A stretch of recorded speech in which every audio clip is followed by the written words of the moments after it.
2 வெவ்வேறு சம்பவங்களில் யானை தாக்கப்பட்டதில் பிரகலித்தான் எனப்படும் பூங்கா மற்றும் வனவிலங்கு பாதுகாப்பு துறையின் ஊழியரும் பொதுமக்களில் பெண் ஒருவரும் காயமடைந்தனர். கிளாந்தான் கொலக்கராயில் உள்ள லாலோ குடியிருப்பு பகுதியில் நேற்று காலையில் யானை தாக்கிய முதல் சம்பவம் நிகழ்ந்ததாக தீபகற்ப மலேசியா வனவிலங்கு மற்றும் பூங்கா துறையின் தலைமை இயக்குநர் டத்தோ அப்துல் காடீர் அபு ஹஷீம் தெரிவித்தார்.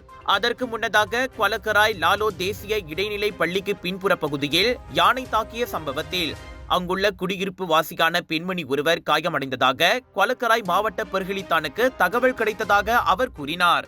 இதனைத் தொடர்ந்து விசாரணையை மேற்கொள்வதற்காக கொலக்கராய் மாவட்டத்தை சேர்ந்த வனவிலங்கு ஊழியர்களும் அதிகாரிகளும் சம்பவம் நிகழ்ந்த இடத்திற்கு சென்றனர். அவர்கள் விசாரணை மேற்கொண்டிருந்த வேளையில் அந்த யானை மேலும் முரட்டுத்தனமாக செயல்பட்டதால் வனவிலங்கு துறையின் ஊழியரை தாக்கியதாக அப்துல் காடீர் கூறினார். யானையின் தந்தத்தினால் தாக்கப்பட்டதால் 40 வயது ஊழியர் வலது காலின் முட்டியில் காயத்திற்கு உள்ளானார். அவருக்கு கொலக்கராயில் உள்ள இஸ்மாயில் பெத்ரா மருத்துவமனையின் அவசர சிகிச்சை பிரிவில் சிகிச்சை வழங்கப்பட்டது. ஆக கடைசியாக கடந்த ஆண்டு அக்டோபர் மாதம் தெலுங்கானா குவாலபேராங் கம்போங் பாசோங்கில் யானை கூட்டம் ஒன்று தாக்கி விதித்ததில் கடுமையான காயத்திற்கு உள்ளான 65 வயதுடைய மூசா அமாட் என்ற நபர் இறந்தார். முதலீட்டு பணத்தை மீட்க முடியவில்லையா? கடன் கொடுத்து மாட்டிக்கொண்டீர்களா? அணுகுங்கள் S7 ரிகவரி.